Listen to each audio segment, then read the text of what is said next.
Okay, we will make a start. Thank you everybody for joining. My name is Sarah Godfrey. I'm really pleased to welcome you all to our autumn learning programme today. This is a series of knowledge sharing sessions on topics that you have told us are of interest to you. And today's event is about how partners can use Homes England's Delivery Partner Dynamic Purchasing System, or for short, the DPS. I think we'll stick with that because that's quite long. If I could have the next slide, please.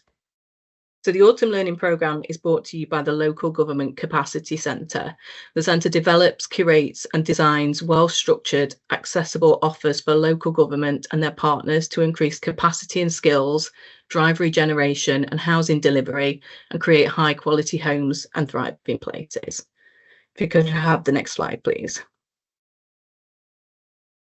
This programme is just one of the tools offered by the Local Government Capacity Centre. We also have regular learning programmes with over 80 recordings from previous programmes available for you on YouTube, the Housing Information Hub, new homes fact sheets, and a capacity analysis tool directly usable by local authorities to assess capacity within their organisation. If we could have the next slide, please. So on your screen, you will see a breakdown of today's session. We will start with an overview of the DPS system from Claire Barclay at Homes England. We'll then move on to the DPS legal documents section, which will be delivered by David Meacham, Louise Wager and Amy Hardy from TLT LLP. We'll then move on to a short question and answer section and some closing remarks with a view to closing at 12 noon. We'll be finishing with the Q&A and also some further polls to get some feedback on the session, on any future sessions that you might like to see. So I'm now going to hand you over to our first presenter, Claire Barclay. Claire, if you'd like to come on and introduce yourself and talk a little bit about your role. Thank you. Good morning. Thank you, Sarah. Hi everyone, I'm Claire Barclay. I'm the DPS manager here at Homes England. It's really great to be a part of this autumn learning programme. We have made the DPS available and our frameworks to public sector bodies for over 10 years now, offering a fully compliant route to the market. There's a lot to cover in this session. We'll give you an overview of the DPS, how you can sign up to our access agreement, and how you can use the DPS to procure a developer or contractor to build homes on your land. Next slide, please. So the benefits of the DPS, it is procured through a fully compliant procurement process, find a tender. It commenced in September 2021 for an expected 10-year term. Due to the new Procurement Act, all DPSs must end by February 2029, and although cut short, the DPS still has 4 years to go and is fully established. It is permanently open to new suppliers, so if you decided to use the DPS, you would have the opportunity to contact local developers or contractors before using the DPS and asking them to apply. It would take approximately 2 to 3 weeks for them to complete the selection questionnaires, and we have 10 working days to inform them of the outcome without clarifications and up to 15 working days with clarifications. So it's about 6 weeks to get them on board if they're interested in a site that you'd put in through the DPS. It's SME friendly, and we stated an aggregated gross development value of 20 billion throughout the duration of the DPS. Next slide, please. The opportunities through the DPS must be housing led. That is the main part of it. This will include all activities necessary to construct housing and associated infrastructure, marketing and sales, and transfer of freehold to eventual owners. It can also be used to procure the construction of homes. This is where a DPS member provides a construction or design and construction service only, and homes are handed over to the procuring public body on completion. Mixed use can also be included, such as community facilities, retail, commercial, open space ancillary to and in support of housing. As you can see, there's a link there for more information on the scope of services, which will be available to you when this is shared. Next slide, please. So applicants can apply to join either the large sites category, which is sites delivering more than 70 homes, or the small sites category for up to including 70 homes. They then self-select the subcategories and the geographical areas for the opportunities that they would like to bid on. Applicants complete different selection questionnaires with different thresholds. We can provide you with the evaluation criteria required by emailing delivery partner procurement at homesengland.gov.uk. Again, that email address will be available to you. So the large sites information is all verified at application stage, and the small sites has some verification and some self-certification, which we would then verify again at call for competition stage. I'd also say that if you were putting a project through here, you would only select one subcategory and one geographical area because they have selected where they want to work. Next slide, please. As you can see, the DPS membership continues to grow. We do receive quite a few applications a month, and I just wondered where all these developers come from.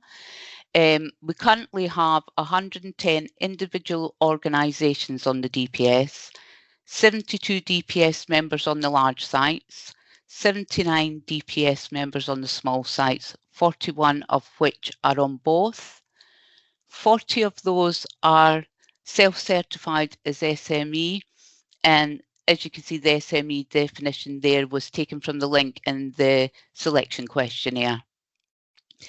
When we are filtering, so with the DPS we have to filter, so if you had an opportunity going out, it would either be large or small sites, the subcategory and the geographical area. So obviously somewhere like East Midlands, you would be talking about going out to 48 DPS members. Why, if you're talking construction, extra care, or 100% affordable, those numbers would drop a little bit. Next slide, please. This is quite a big one. All call for competitions must go via the Homes England Pro Contract portal. This is to ensure that the correct DPS members are invited to participate in your project. And we would undertake the filtering for you, as I said. The DPS members have provided contact details for their organisation to ensure the correct people receive the notifications, and we also require this for our reporting, internal reporting. We would obviously assist you when we set up your project on the system. So you would then prepare and assemble your documentation. Homes England undertakes soft market testing with DPS and non-DPS members to get their views on the site and the market. This informs our disposal strategy, evaluation criteria, and the need for commissioning any additional technical studies to gauge an idea of pace and MMC requirements as well. We've found that a lot of other public sector bodies using the DPS don't use this as a tool, but sometimes it can help. So we'd just like to make you aware. We do also have a questionnaire available on Pro Contract if you sign the access agreement, and you can undertake soft market testing by a site visit or presentation as well. All relevant DPS members must be given the opportunity to tender via DPS. It's expensive to bid, therefore DPS members select if they would like to participate in your project. We've done this by providing additional steps which were also set out within the DPS agreement which DPS members have signed up to. So the expression of interest is the first stage of the call for competition process, and only DPS members on the relevant category, subcategory and geographical area on the day the EOI is published can be invited to participate in your project, and it has to be out for a minimum of 10 days. The reason we do that is because, as you're aware, I said about receiving applications at any time, and we don't have the capacity to monitor every EOI that's live. And if we were to let people on at a later date, they would want to see all the expressions of interest and may ask for an extension, which would then delay your project. So we had to set a deadline, and the first stage is the EOI on that. The EOI template and response form is available on ProContract. It has to be a capability statement, and you could only ask yes, no responses to questions such as, is your organisation able to meet the project requirements and timescales outlined within the EOI document? And is your organisation able to confirm that all information given within your selection questionnaire when you became a DPS member is up to date and correct? That's just to make sure. We've had occasion where companies have merged or they've had a name change, and we just need to try and pick that up throughout that process. You can add additional questions as well, relevant to your project, as long as I say it's just yes, no. So from there, you will then receive your EOI responses. If you receive more than 6 positive responses, you would issue your full tender pack, which will include, your full pack, which will include your tender pack, legal pack, and technical pack. But you would only ask bidders to complete the questions from stage 2A, which, for example, Homes England look at opportunity and constraints, quality factors and schemes composition, and delivery risks.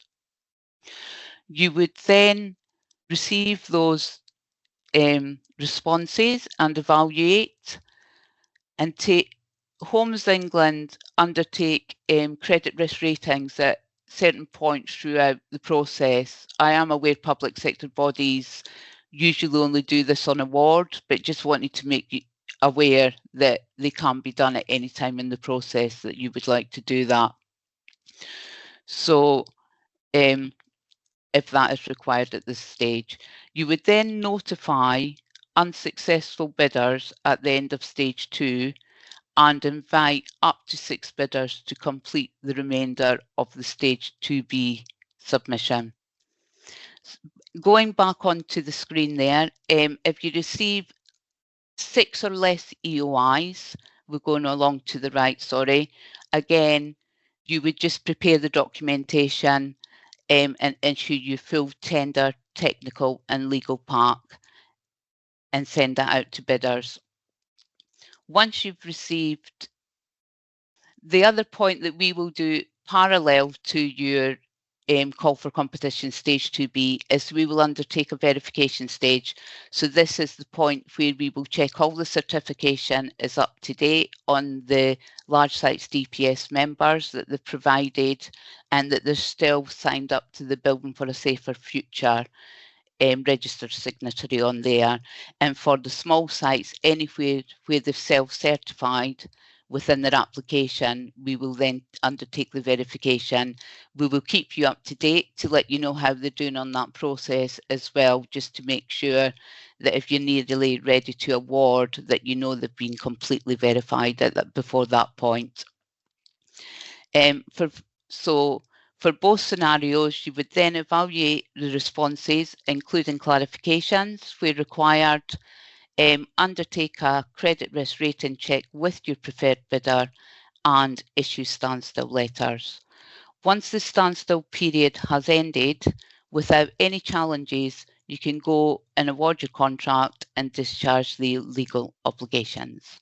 Sorry, I know that was quite a lot to take in there. Next slide, please. So since September 2021, there has been 90 call-offs from the DPS, 64 on the large sites, 26 on the small sites, and 39 have been awarded so far.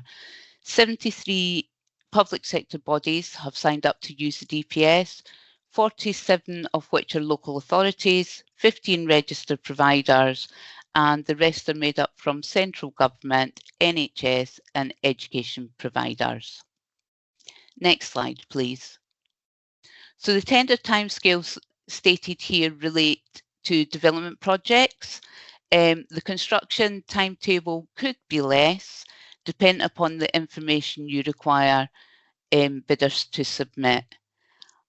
Obviously, especially on the development sites, there's a lot of information for them to digest, which can take a lot of time.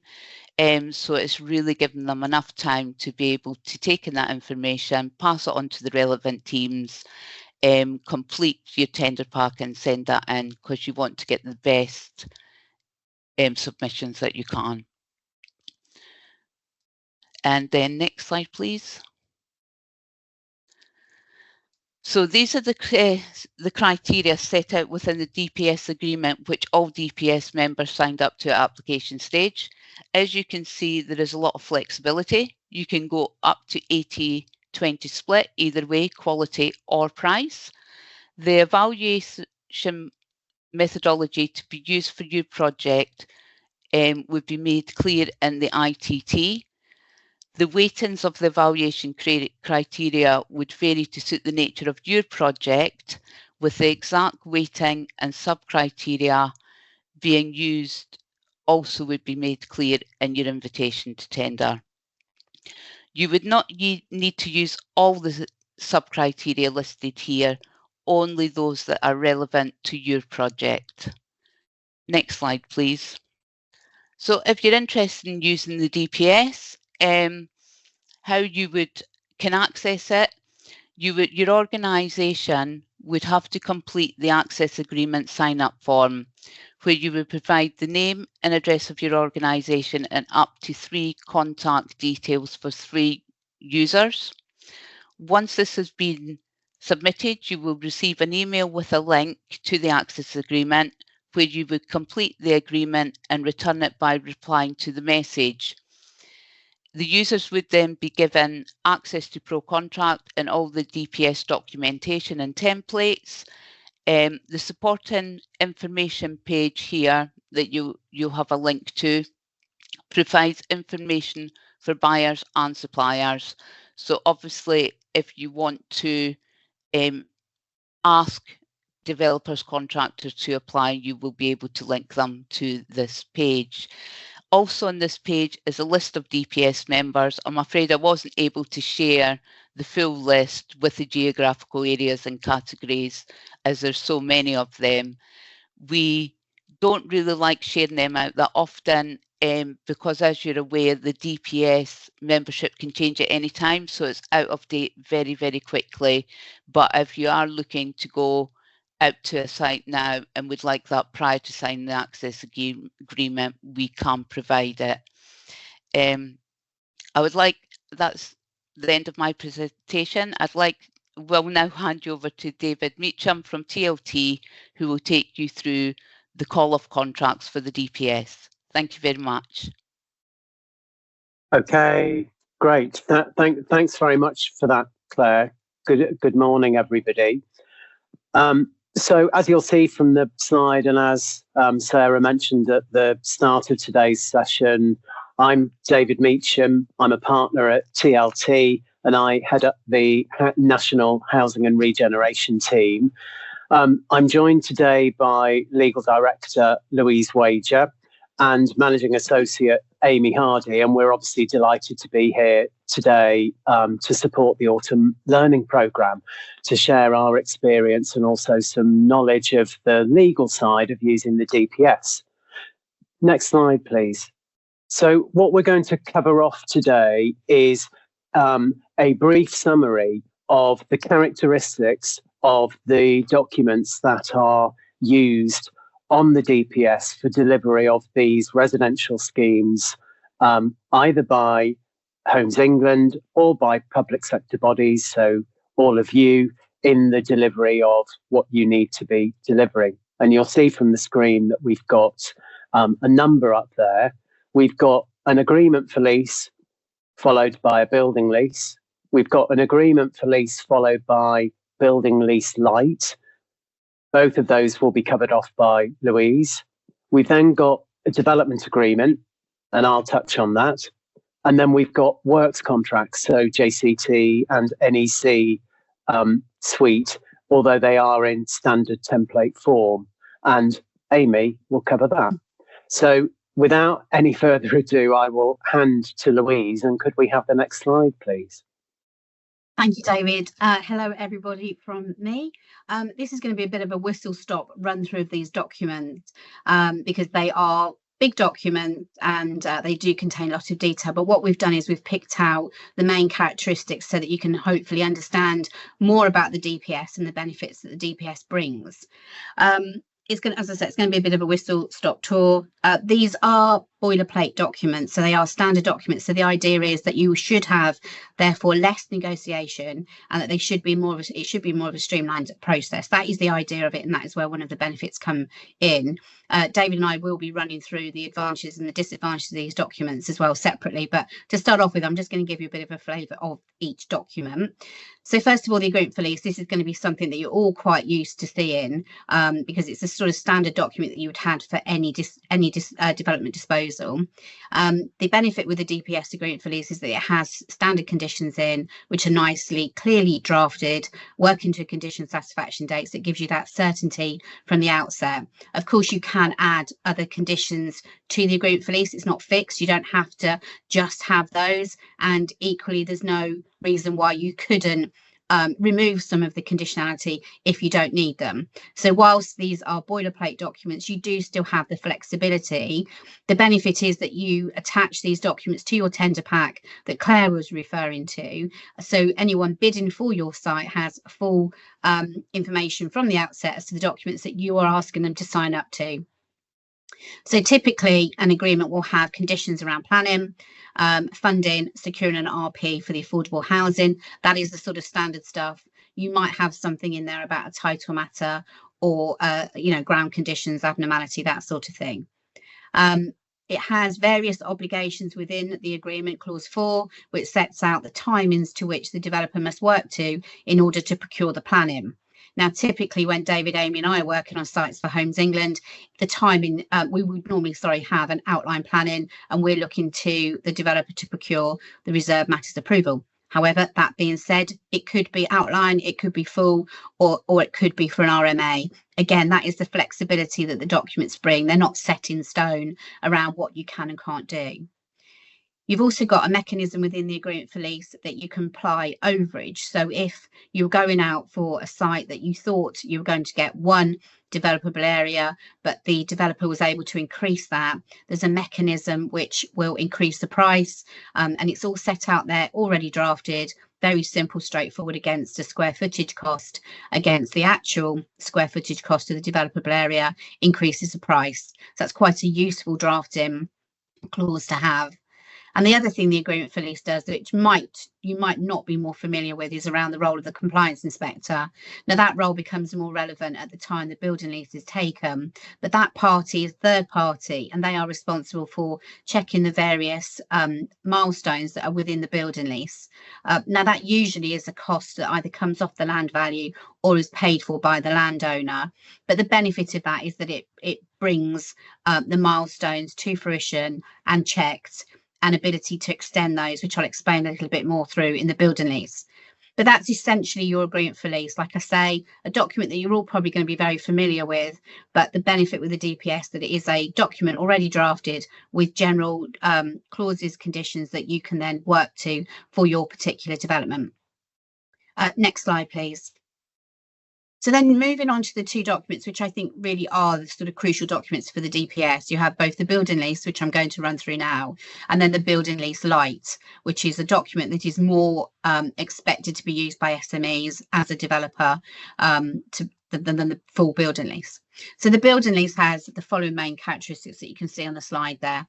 So it will provide for a 999-year term, which I'm sure some of you might be surprised about that, because that is a very obviously pretty much freehold term, but what it's doing is it's enabling the building lease to be funded, and especially in line with the affordable housing programme, it enables you to get grant funding against it. It ticks that box, so that's a very important point.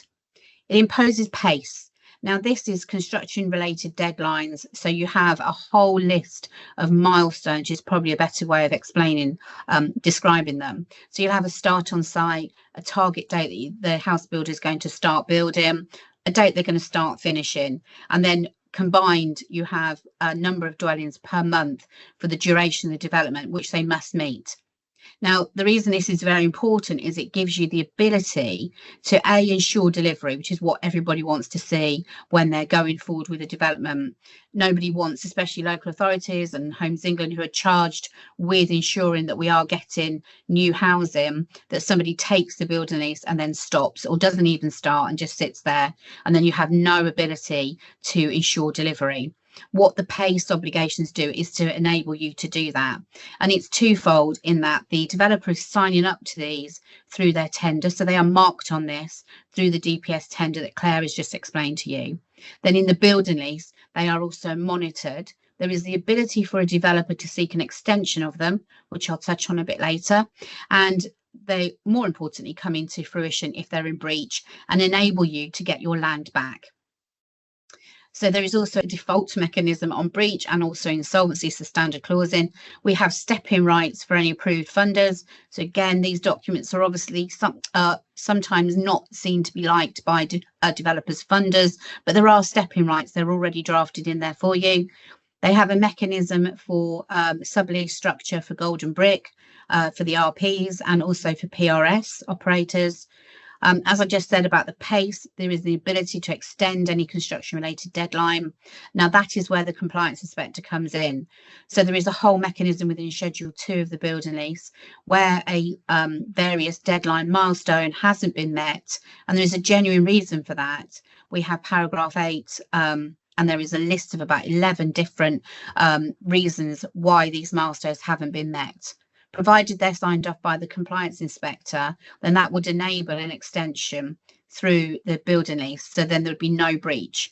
So there is always the ability for the developer to work to and police its own scheme. If it is not building out but should be, and there's no genuine reason, then you have the ability to get your land back. It would be a default mechanism and you would secure the land back through forfeiture. If they are genuinely not able to build out and meet the milestones, then it is signed off through the compliance inspector. That is correctly modified, monitored, and you have the ability to have then the extension noted for the building lease. And there's a mechanism in the document that you serve a form of memorandum which extends all the deadlines and everyone is noted. So it's a very good audit trail.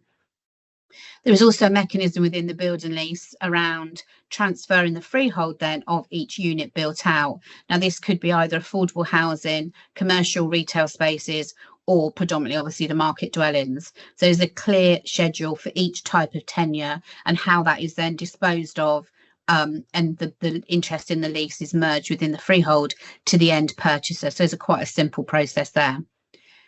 There is Schedule 13, which imposes overage, which is actually, when you look at it, quite a horrifying schedule. I'm not going to lie. It has a very long table with the overage linked against PACE. I do believe that Homes England are thinking about having this changed, but at the moment what we've got is a flip. So if the developer's building faster than they said they were going to through the construction related deadlines, then you as the landowner would receive less of an overage and they would receive more. It then equals out when they are delivering what they should be doing, and when they then start building out slower than what they should have done, but no extension's been given at this point, or you have given an extension but you still leave the overage in place, at that point the overage percentage flips. So you as the landowner receive more and the developer receives less as a result of their not meeting the targets they said they were going to. So it is a useful table. It just looks, even for a lawyer, it looks horrendous. I'm not actually quite sure how you even go about calculating it, but that's just my personal opinion on that. The documents also include other sort of friendly clauses such as your FOI, which if your a local authority is needed, output data if you need to claim the building outputs of them, all your CDM stuff and health and safety. There's clauses around archaeology as well. So there's quite a whole plethora of information that sits in the lease as well. What I've done is just canter through those characteristics. Next slide, please. So now just focus on the building lease light. So this is very similar to building lease.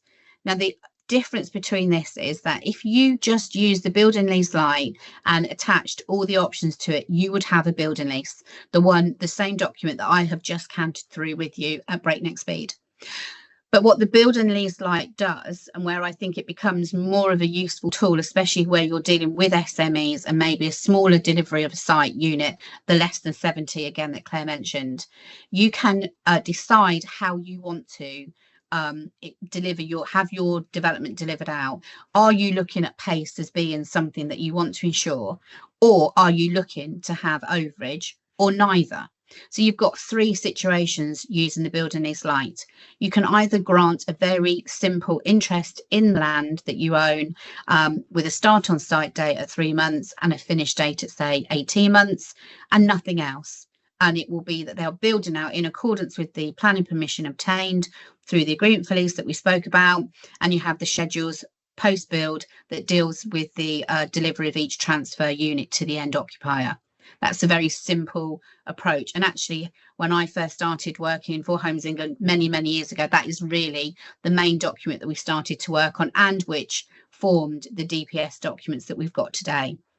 Now, what you can then do is add in the pay schedules to that simple lease document. And that will then just mean you are changing the 3 months and the 18 months. So you've got other milestones. So you can work through the build and lease and ensure that you see delivery within the timings that you want to see.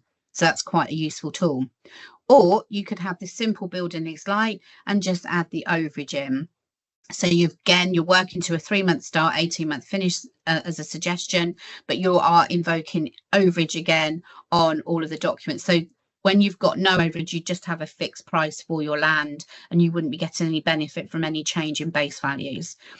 So as you can see, it's sort of a workable document that you can have with your SME developer, suggesting a sort of a fixed price, which might be more preferable to an SME who's working to a small site and has very small margins and needing any profits to make the whole site work and be viable.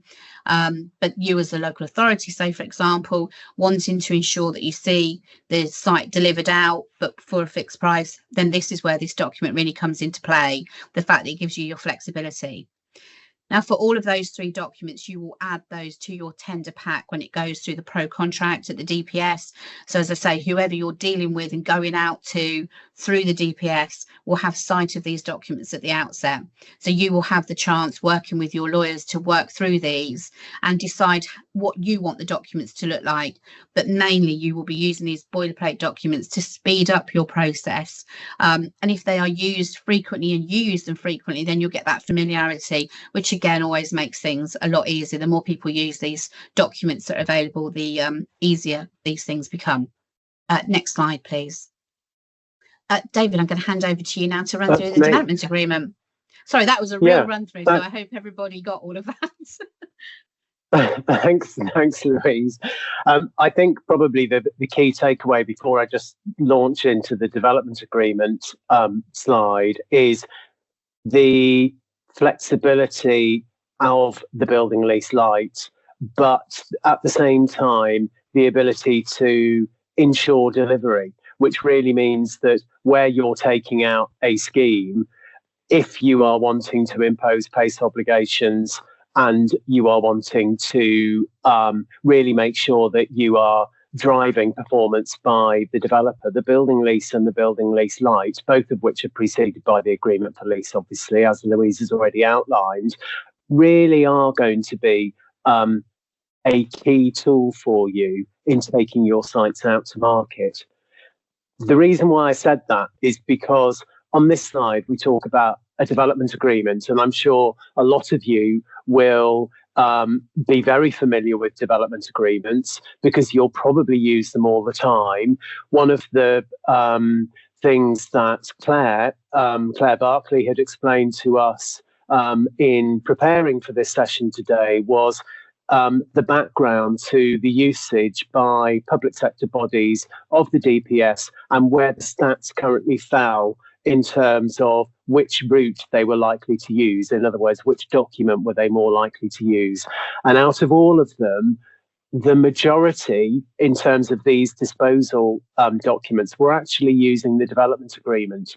And I personally think, and we've discussed it at TLT side, that that's probably due to the lack of familiarity, gosh, that's a difficult word to say, with the building lease and the building lease light. And that's hopefully what you're going to be able to gain from today's session, is a real understanding of what those documents do and how they're going to work for you. Not that I'm saying that one is better than the other, but you can probably read between the lines. Anyway, moving on to the development agreement, everybody will know what a development agreement does. It essentially ensures delivery by a developer, but you don't actually give the developer the land interest in the site. You exchange the agreement with them, you retain the freehold. The difficulty with them, and we'll come on to them, that the one key difficulty that they create is the ability to be able to fund, and they are, and we'll touch on it in a bit. But that's the key difficulty with them. As I said on the slide, they're often complicated.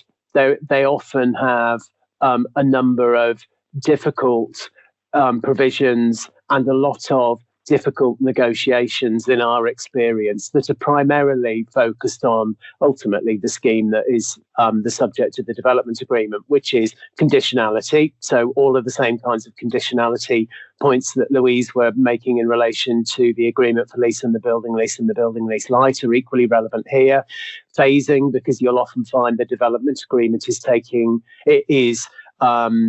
dealing with phases being taken out rather than a scheme as a whole because of for complexity reasons, and also the age-old chestnut of termination and events of default, which obviously counterparties to these development agreements don't like, but of course you do like, because of course that's your way of enforcing on delivery. As I've already said, it doesn't grant any interest in the land, so you retain the freehold. It may well deal with the disposal of that land as part of the contract, but as you'll see later on the slide, I've mentioned that there may actually be a separate agreement for sale or lease of the homes that are created, that are delivered pursuant to this DA. It really depends what the DA does. They may include PACE obligations, so they're more than likely going to include some element of milestones, which will no doubt feed into events of default and what happens if those milestones aren't achieved. They're obviously going to include build obligations. But I think probably the key bit for me on this, and this may be the point around flexibility, is that under the DPS, it would seem as though there's no template form of the development agreement. Now, that could be seen as an advantage because it means it could use your own. It could be seen as a disadvantage because it means you've got to use your own and therefore you've got to develop it, which is why, personally speaking, coming back to the building lease and the building lease light and the agreement for lease that precurses those, you've got a readily drafted and the key bit, readily tested document that is regularly used by Homes England to dispose of its own sites. And we do see it being used by public sector bodies. So all of you, and hopefully this session will give you a bit more familiarity of those documents. Next slide. Thank you, David. Yeah, so we're now, having done the canter through the documents, giving you some of the flavour of the characteristics of how they are. As you see, there's quite a lot of familiarity between the three of them. Noting the main distinction between the two is the lack of interest in the land in the development agreement, where with the building lease and the building lease light, you do get that 999-year term. So I think that is the crucial point to take away from the differences. What we're going to do now is just look at some of the advantages, which I think, is really crucial to understanding whether using the DPS would work for you in selling land. If you're using documents you're already familiar with, you might be thinking, why would I use the DPS? So hopefully by running through some of these advantages, that will help give some clarity over that. Like I said at the outset, with the building lease and the building lease light, you have got a template document. Like David just said, they're tested, we've used them countless times. I wouldn't like to add up the amount of times the three of us have worked through these documents. And yes, you do have some negotiation. It's not a case that they're issued to the tender pack and then just entered into, but it's normally around the site conditions, the site specifics, rather than the actual terms of the document. So I think that is a really important takeaway. So we've tried to come up with just sort of 3 advantages and some disadvantages, obviously, so you can see both sides of it. 'Cause appreciate you've got 2 parties coming to the table here on these documents, but sort of focusing from a landowner's perspective, the main advantage for the building lease DPS documents, I think I'll call them for now, is that you retain your freehold asset. So you've got control. You've still got an interest in the land. If you go for a straightforward freehold, it's very difficult to then, even whatever you put in that document, to then actually police it. So this is where the advantage sits in that you do still have the freehold interest. As we said, it's a term of interest granted out of it, and the development agreement, there is no interest at all. It is fully fundable. We've said that as well, and it is fully grant funding compliant. So I think that is a really useful sort of note to take away. If you've got your freehold asset, then you've got an interest still, and you're able to obviously work with the developer, your tenant, to ensure that you get on site what it is that you're wanting to see delivered out. So that's one of the main advantages. Next slide, please, and over to David for the second one.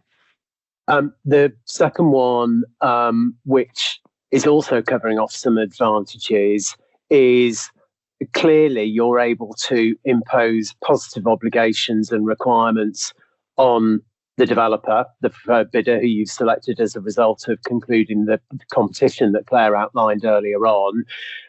Louise has already rattled through the positive obligations that are included in the building lease and can be included in the building lease light on a sort of more cherry picking basis. And then you will undoubtedly have your own requirements that you need to incorporate as a result of the site specifics. And as Louise says, it is often the area of negotiation on these building leases and building lease lights that it is the site specific elements that take the time, because of the fact, not to keep going on about it, but because of the fact that the building lease and the building lease light are so tried and tested. Ultimately, you don't have any of the discussion about boilerplate. And just picking up what Louise was saying about the term of 999 years, you'll know that that is a relatively recent introduction under the Affordable Homes Programme for a secure interest that needs to be obtained by the developer in order to be able to benefit from AHP funding. Now, that is clearly important, particularly where the market is at the moment, and viability and funding gaps means that AHP is likely to be on the increase. And I know at the moment that we are currently having negotiations and discussions with local government and other public sector bodies who may be struggling in negotiations with a developer because the developer is specifically requesting a 999-year lease on an independently procured arrangement, whereas here you don't need to have that discussion. It's already bound into the terms of the building lease and the building lease light. So it just takes out that that issue that can sometimes be created. In terms of the procured scheme versus the non-procured scheme, this is probably an advantage that you may not necessarily have anticipated, but ultimately, if you don't run a fully regulated process, if you don't use a procured framework, and you are trying to dispose of a site under a property transaction, and you are trying to secure delivery through a property transaction, which is not a public works contract, then you are really struggling to impose positive obligations and requirements on that developer to enforce delivery. So therefore, in our opinion, if the site warrants it, if the site is big enough for it, if it fulfills the criteria that Claire has mentioned previously, the DPS is a ready-made solution for you, which means that you can put the site into the start of the process, take it through the DPS, appoint your preferred bidder, use the standard documents, amend them to make them site-specific. impose lots of positive obligations and get the site delivered. The third one is obviously the same point, which is you're imposing obligations on the developer to try to enable delivery. So I won't go over that again. Next slide, please. Thanks, David. So looking at another advantage that these documents bring to you is linked to the first slide that I was talking about, the fact that you retain your freehold asset with granted subject to the building lease or, subject to the development agreement. It also means you can recover your freehold asset in the event of non-delivery. So if you had disposed of land through a freehold, the only way that you'd ever be able to get that land back is if you've imposed a buyback obligation, which we do. That is another sort of route that we do, but focusing on here on the DPS documents and the advantages that this brings to you is that there is a mechanism built within the building lease documents already. It's clause 16 through to 19 that sets out a procedure whereby you can work to have the breach remedied, or if it's not remedied, go to recovery. So the clauses are very clear, and to be honest, the three of us working on all of these projects, I say we have done multiple of these for Homes England. I very rarely have discussions around clause 16 to 19. The main reason being, when we're working for Homes England, is that the tender pack very clearly states no amendments are permitted at the outset. So it's tendered on that basis, and that's how I'd expect your DPS to be ran, that you would make it very clear that these clauses are not negotiable. So whilst you can have a minimum of negotiation around the site specifics to get the document to talk to the actual land, there are certain things within the DPS that are very clear from the tender that are not to be discussed. So straight away, that is how it builds into the streamlining of that negotiation of this particular, of using these documents. So as I say, the clause in the building lease sets out that there is a breach notice that has to be served. And if you've got a funder, then that is also served on the approved funder as well. Now that gives the developer the opportunity to set up a remediation plan, and they come forward with how they think they're going to remediate the breach that you've notified of them. And then if they do remedy it, then that's the matter obviously dealt with. If there is another breach or the breach is continued, noting that this is a rolling mechanism, so you could serve this breach notice many times during the bill period, which, on some of the sites we work on can be 10 years. So it's an effective tool. And this is when the PACE obligations really come into play, because you are more likely to have a breach notice served against a PACE obligation than anything else. So once you've served that notice, if it goes to the approved funder, they have the right to either serve a notice back to say that they will take an assignment of the lease, or they will find a suitable substitute developer to step in. So you have a mechanism to keep the site ongoing, and as I say, with the developer itself to try and remedy the breach that they have actually had, and then you can hopefully get to a position where you don't move to the next stage, which would be forfeiture. I'm not going to talk about forfeiture at this point, because we look at that as a disadvantage actually rather than as an advantage. But for this point, for this slide, it's the fact that you can recover your freehold asset in the event of non-delivery. So that's a very important takeaway. Next slide, please, and back to David. It's like ping pong tennis here. Oh, ping pong. Don't think you have ping pong tennis. You don't really have both, do you? Sorry, David. Thank you for that, Louise. Sorry, I've now gone. I've got slightly distracted by the ping pong. We've outlined one disadvantage on this slide, which is hopefully going to be overcome partly by today's session, which is, I think, the lack of appreciation of exactly what the DPS does by public sector bodies. And I think looking at the poll that Sarah outlined at the start of the session, it was interesting to see where people were putting their experience. And, hopefully that poll might change at the end of this session, but we shall see. So the SME market are definitely not as familiar with it. Subject to getting a position on the DPS, the SME do need some hand-holding in being taken through taking part in a competition for those smaller sites. But again, if you become more familiar with it, if you become appreciative of how the documents are structured, the points that need to be outlined to any SMEs that may be operating in your area who you would want to procure to develop out any of your sites, then that's going to help, because ultimately it's about increasing the profile, increasing knowledge, increasing awareness. So that's that disadvantage. Next slide, please. So funding restrictions, I've already touched on this one earlier on when I was just talking about the development agreement. And I think there are probably a couple of points here about funding, although we're probably hammering home exactly the same point that we were before, which is building lease light. They're both interests in land. The developer is able to fund against them.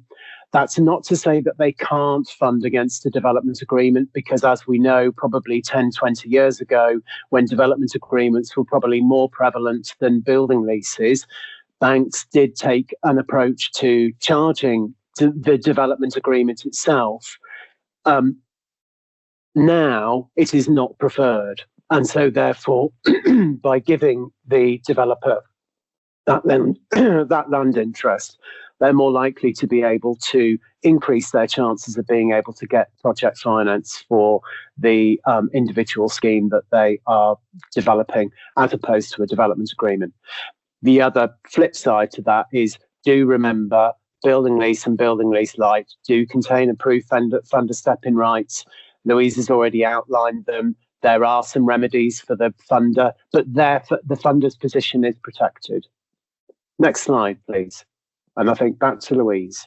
Yeah, thank you, David. So this is the other disadvantage. So whilst it's an advantage in that you've got the ability to recover your land, equally it can be seen as a disadvantage. And this is the fact that you have the ability as a landowner on breach to seek a forfeiture of the lease. This is an extra relief, so therefore it's subject to any counterclaim made by the tenant and for relief. So at the end of the day, this is where I think possibly the concern would always kick in with any SME, and our discussions are often around the registered provider when they take a sublease. If they take it at golden brick, and depending on the registered provider and how they are cash flowing the affordable units for the development, is where we often have some discussions. So just thinking about that first before we look at anything else on the forfeiture. I think it's important to note that Homes England, since, you know, I've been acting for them for about 34 years, David's not far behind me, although David's a little bit older than me, so just to make that very clear. But we've both been working on these documents for many, many years. And I think there's only 3 cases of forfeiture for Homes England that I'm aware of. I mean, those figures can be checked with Homes England. So I think the thing is that many people focus on forfeiture, but the fact is that most landowners are wanting to work with the developers to get the schemes built. It's there to assist the delivery rather than to be a tool to get the land back. At the end of the day, why would you want the land back? You want to see the houses built, you want to see the delivery. And that's how I always focus on it with any negotiation of a document. You often find that developer solicitors focus on this, because if you do get forfeiture, you also get the work in progress that's on the land, and that is obviously the problem. But it's there in order to ensure you get delivery. So there is a reason for both. And I would also say to any developer tenant saying that they feel this is a slightly unfair position, is that you've got the ability, as I said, to mitigate against this. If you're genuinely delayed, then use your compliance inspector to get the extension to the milestones to avoid the breach in the first place. So there are means to get to where you want to. But as I say, this is often focused on negatively. I can understand why, but you need to sort of talk through and understand the whole document to explain the reason for it. So it's about recovering of your land. As I said, it's an extra relief. You serve the breach termination notice that we spoke about. There's approved funders not stepped in. The remediation plan hasn't come forward. Then you would serve another notice to get to seek forfeiture. Any sublease granted would also fall away. You would then get the land back with any work in progress. So it gets you where you need to be. It's not ideal in that situation, because you could have a fragmented scheme. If you think about the fact that you're building lease, they could be halfway through a development. It might not be that they've just not started, and you end up with what I always describe as a paper doily area of a piece of land with little freeholds carved out, and you've got the land back to then go and retender and start again. But focus on the fact, like I say, there is mitigation in the document. You shouldn't really ever get to this. This is your doomsday scenario that us as lawyers seem to love, unfortunately. But, you know, that is what we're here to do, to work with you for. The other thing I'd just touch on this one before we move over across to Amy is that the builder lease also has a deferred payment structure often. So Homes England will enable bids to come forward on a deferred basis. They have strict rules and guidance as to how they want the monies to be paid. But I would say that at any point where the developer tenant has paid for the land, which is normally at 50% of that build, the ability for you to forfeit is also going to reduce. I think that's something also to be aware of when you're working through these documents and negotiating with them on the site specifics, not the boilerplate stuff. So that really finishes us as running through the building lease light and the development agreement. I'm going to hand over now to Amy to work through on the construction documents. Appreciating that was a real canter through. So hopefully if you have got any questions on this, we can try and demystify it a little bit more than from what we've done so far. Over to you, Amy. Lovely, thank you both. So moving on to the construction documents for these types of projects, and as Louise mentioned, I'll be going through this quite quickly. The DPS uses the following types of building contracts: the JCT, or Joint Contracts Tribunal Design and Build Contract 2011, and also the 2016 version. Now, this includes the JCT's Public Sector Supplement, which essentially covers fair payment, transparency, and building information modelling. The DPS also comprises the new Engineering Contract Edition 4, which is known as the NEC 4. It's a suite of contracts which includes supporting schedules which are updated from time to time. So in terms of the of the JCT, this design and build contract is designed for construction projects where the contractor carries out both the design and the construction work. These kind of projects can vary in scale, but the form of contract is generally suitable where detailed provisions are required. So there are some differences between what's referred to as the JCT 2011 and 2016, but the 2011 version is now rarely used on the basis that we have more up-to-date versions. In terms of the 2016 form, this tends to cover key areas such as carrying out works, control of the works, payment, so interim payments, retention, contract sums and various adjustments, any changes and variations, and termination as well. Just to flag to everybody that the JCT has released the 2024 contract quite recently, and some of the changes to the drafting relate to things such as environmental considerations, design liability, liquidated damages, some changes to insolvency law, and Part 2 building regulations. At the moment, the DPS refers to the 2011 and 2016 contract versions on the basis that the 2014 version isn't yet routinely used. But as one of the most sort of substantive changes in the 2024 version relates to building regs as a result of the Building Safety Act, we do anticipate that this 2024 version will soon become the contract of choice, replacing all previous versions. Just another key point to note is that the DPS includes unamended versions of these contracts, which of course do need to be adapted for every project. On the other side of things, moving to the NEC suite of contracts includes the Engineering and Construction Contract, the ECC. There's lots of acronyms here, as you can tell. One of the main aspects of the ECC is that parties can choose between different pricing options, which is really key here. So, for example, one of the options is a sort of lump sum contract, whereas another option under the NEC is to allow a contractor to recover actual costs far more easily. So different sort of formats. Now, JCT and NEC do have similar fundamentals. They both set out exactly what the parties have agreed to do.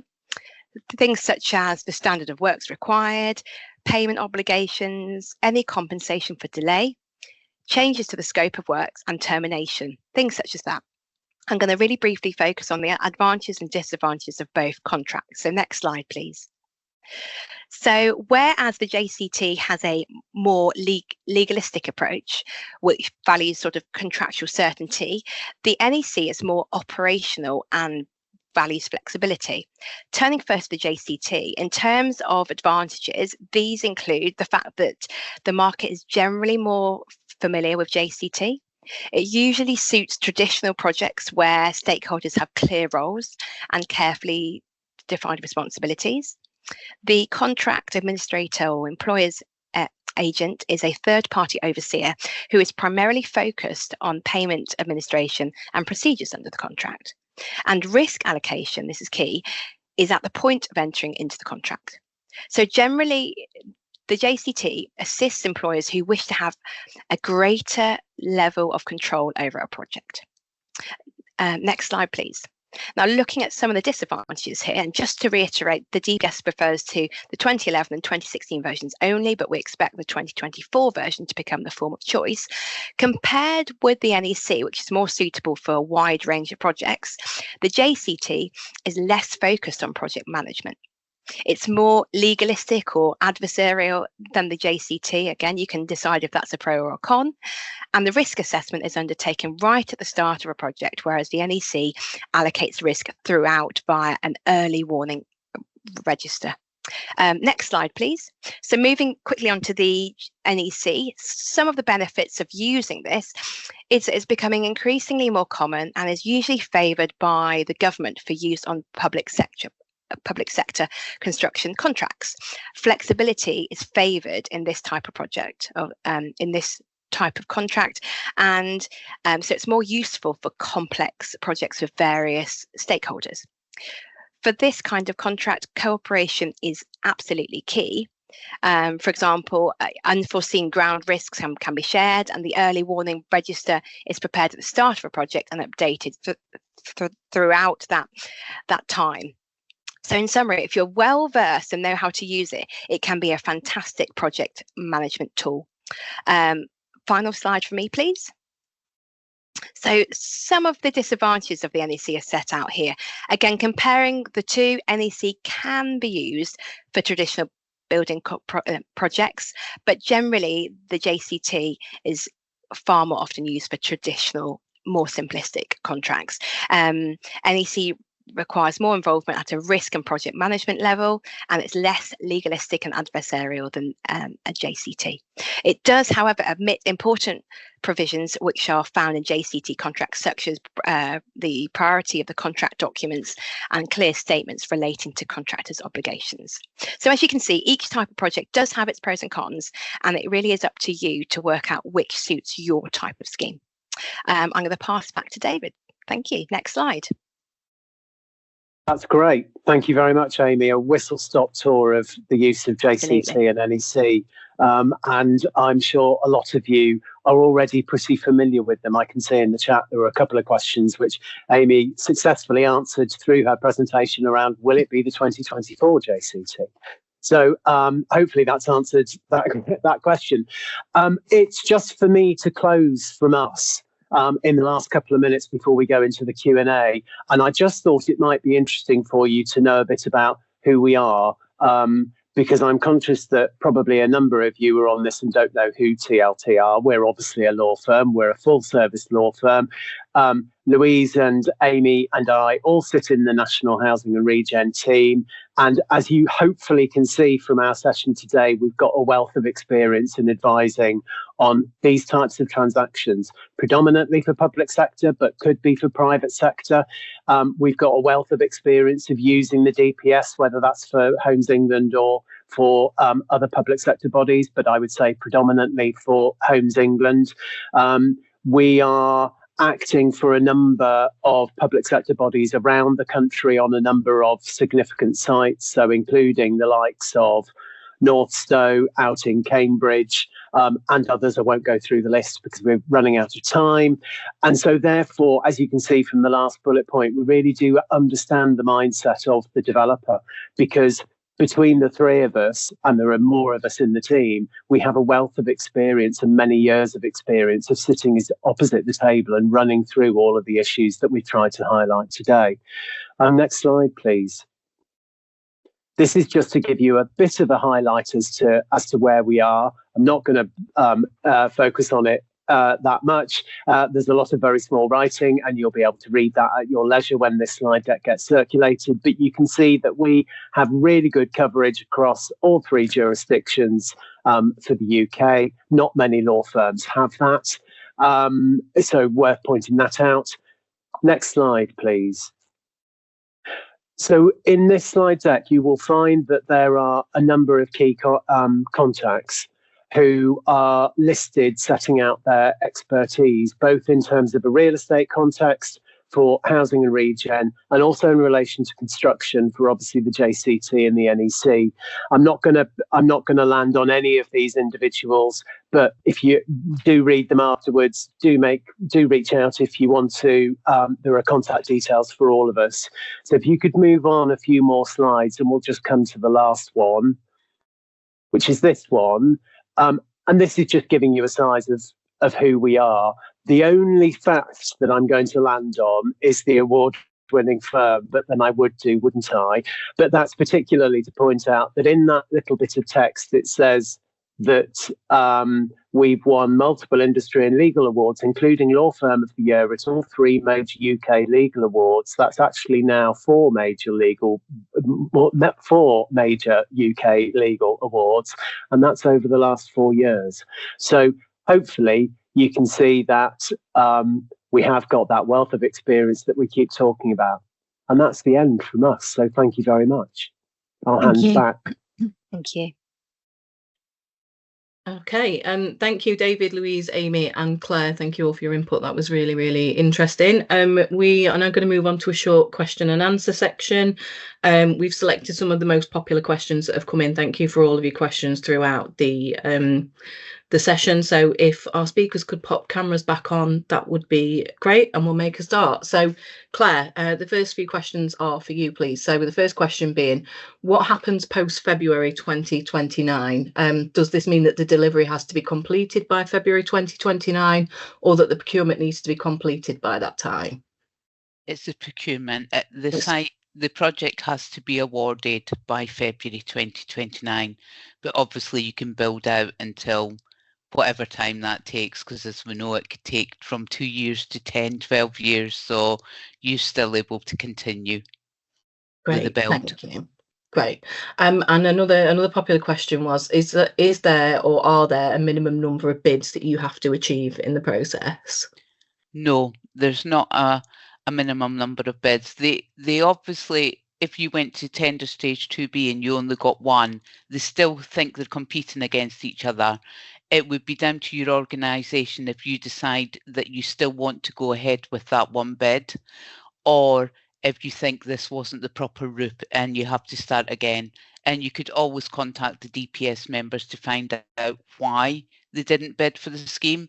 It could be something that you need to change. You might need more technical reports, or it's not viable at this time. So you would just have to make a decision. But you can still evaluate an award if it is a good bid that you've received. Okay, that's great. Thanks, Claire. Another question that we had was, what are the economic and financial criteria for SMEs to qualify for the DPS? The person that asked that question said that they thought there was a threshold value of minimum turnover over a number of years. Could you elaborate on that, please? For the small sites, they have to have a turnover of 4.8 million for the last 2 financial years and a net assets of 500,000. We based that on when we were going out on the procurement, is the minimum sites we'd anticipate Homes England doing is 20, but we've based it on 15. So it is quite low, although it seems high to SMEs. Great, thank you. Okay, so we've had a couple of questions that have been asked a couple of times in varying ways, which I'll put to you, Claire, and then we'll move across to some questions for TLT. So does the DPS have a template for invitations to tender, and do local authorities have to use this format, or can they use their own templates when tendering? We do have templates, and you can use your own, so it's your choice on what you want to do. Excellent. Okay. And let me just. There was a further question. Is an access agreement required to be submitted for each tender? And also on that note, who marks the tenders when they're submitted? Okay, the access agreement is just you signing up legally that you're taking responsibility for your procurement and not holding Homes England accountable if anything goes wrong, basically. So it's a legal agreement, but you only sign it once and you can use it for the duration of how many times you use the DPS. That access agreement covers you for that. And you need to mark your own tenders. We make the DPS available, we make all the guidance and template documents available, but we are not the experts in actually evaluating tenders, and we are a very, very small team, mostly me on the DPS on my own. So we really don't have capacity, but we will help and support wherever we can. Okay, that's great. Thank you. Okay, David, Louise, Amy, sorry, Sarah, sorry, I did see one question that I haven't answered, and it was the main one that I missed. The DPS is free to use to other public sector bodies, and we do not charge DPS members for gaining a place or if they're awarded a site. And I'm so sorry, I did meant to see that in my presentation and missed that one. Apologies, Thanks Sarah. for picking that up, Claire. No, that's fine. Thank you for picking that up. That's great. Okay, some questions, please, for TLT. So I'll go with the most popular ones to start off with. Somebody asked, would this replace a DA for a Section 106 purchase? Also, would it replace the need for a JCT design and build contract, or replace ERs or something else entirely? There's a lot of abbreviations in there, so hopefully you get the gist of the question, but yeah, is that something that you could pick up on, please? I think that the question is aimed at the local authority acquiring Section 106 units, I think, which it wouldn't be appropriate for. And no, it doesn't replace the JCT. It's instead of, sorry, it does replace the JCT. Sorry, I was about to say it doesn't replace the JCT. It's instead of. Okay, that's great. Thank you.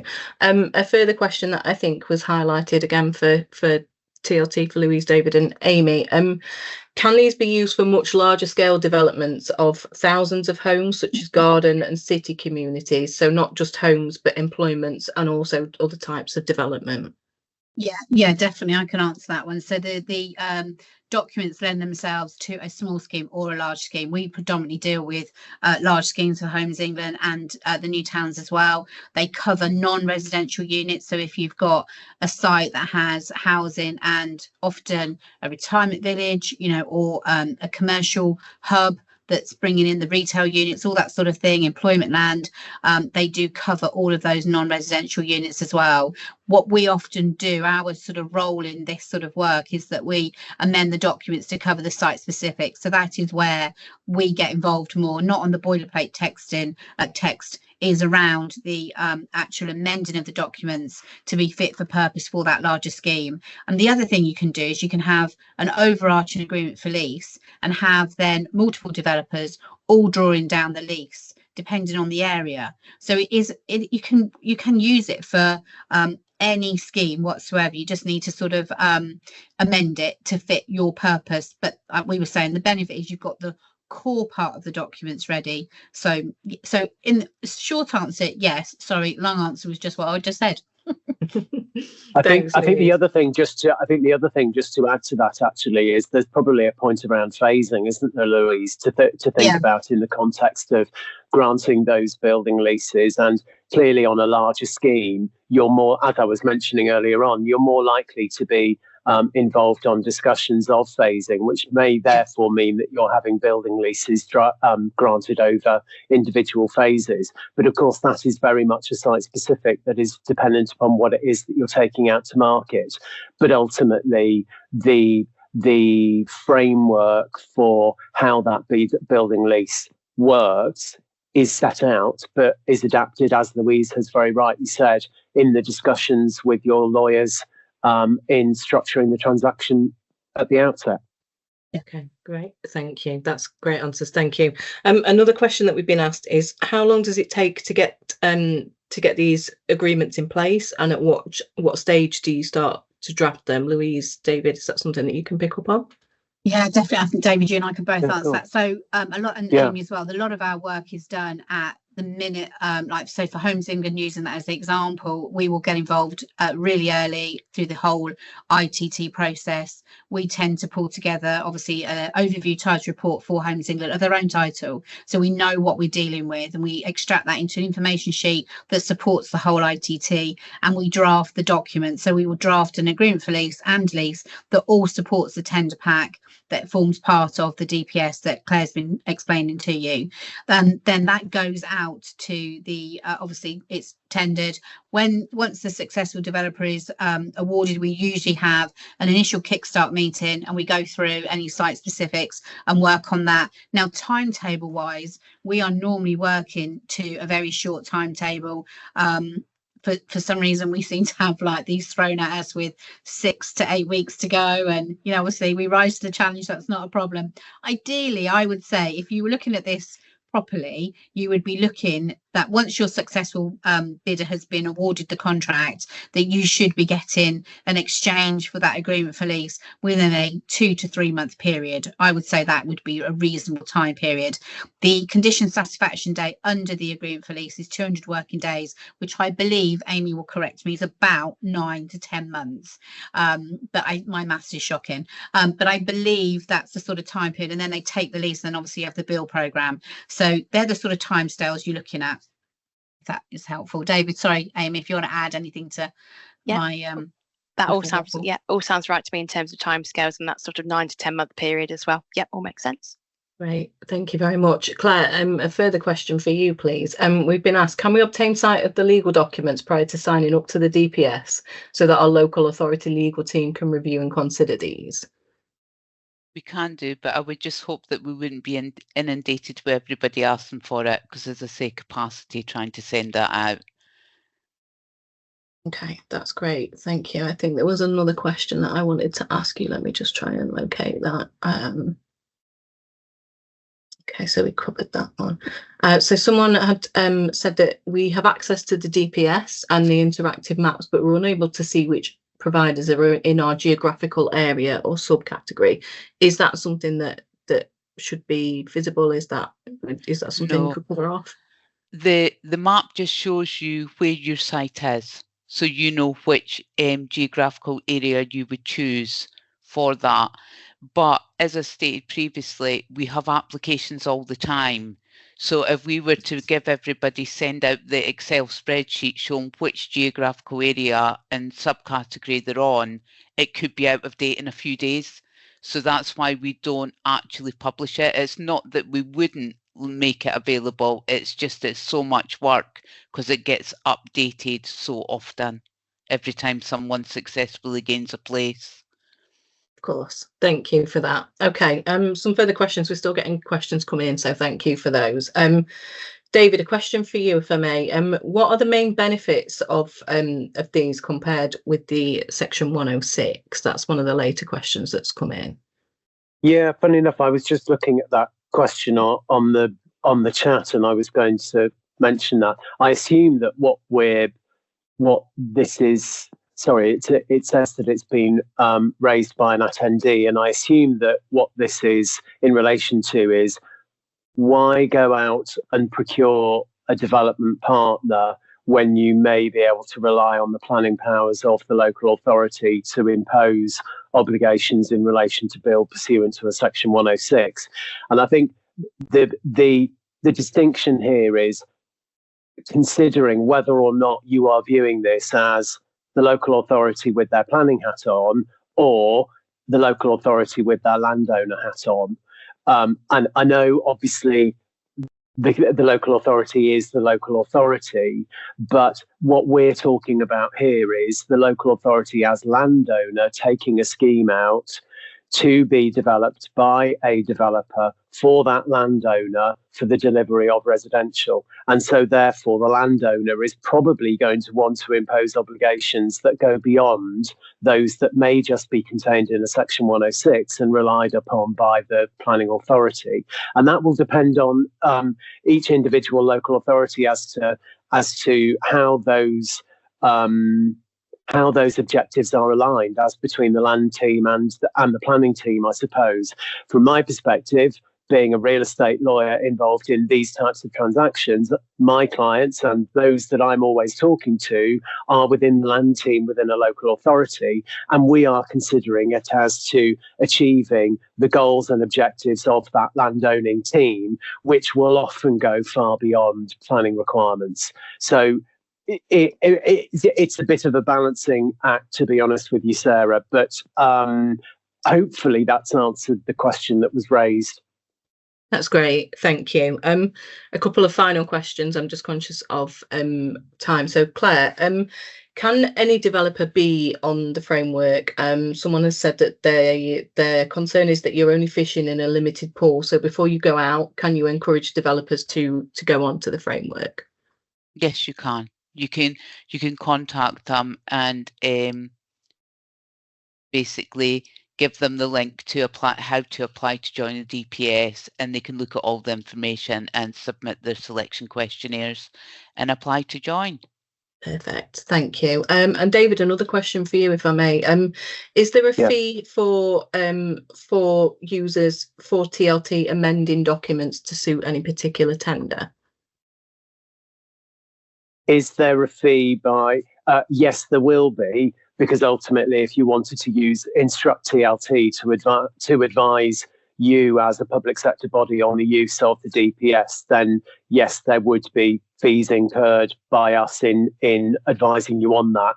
But we're very well versed in pulling together fee proposals. We're obviously very reasonable, and we've got a wealth of experience, as we already outlined. So hopefully you'll see the VFM for that. I did just see one of the questions in the chat, which was talking about, can we use our own procurement team? And obviously you can use your own procurement team. We regularly work alongside in-house legal teams and in-house procurement teams on structuring these transactions, because we want to achieve the objectives of the in-house legal team as well as the procurement team. It's not, it is not unusual for us to be working alongside others within your organisation as well as you. Excellent, thank you. I think we have time just for one more quick question. So it looks like some of the legal documents may be suitable for local authorities acquiring sites where a development partner is taking responsibility for the build works. Is that correct? Let me just check if I read that. Yeah, so it looks like some of the legal documents may be suitable for local authorities. In fact, I'm not quite sure that's a question. I do apologise. So we might park that one for now. No, I'm not quite sure that I'm not quite sure. I think that's talking about the acquisition of land by the local authority, I think, Sarah. And these are obviously, we're talking about the disposal of land for the development by the developer of a residential development to the market or to a registered provider. This is not about necessarily the acquisition of land. You probably could tailor part of it to deal with the lease back to the local authority of any affordable or social units, but I think that's what that's aimed at. Perfect. Thank you for that. Okay, so I'm conscious of time, and I did feel like we're just at the right time to start wrapping up the session. So thank you everybody for your input into the Q&A session. We've collated a take-home slide, which you will find on the screen and also in the deck that we'll share post meeting, just with the 5 top tips that have been put together from our presenters today, and some links and contact details for both Homes England and for TLT. You'll find contact details for both in the slide deck. All that remains for me is to thank everyone for attending today. Thank you to all of our presenters for your time and your really valuable input throughout the session. And yeah, that concludes the session. Thank you everyone for your time and have a great day. Thank you. Thank you very much. Thanks very much. Bye. Thank you.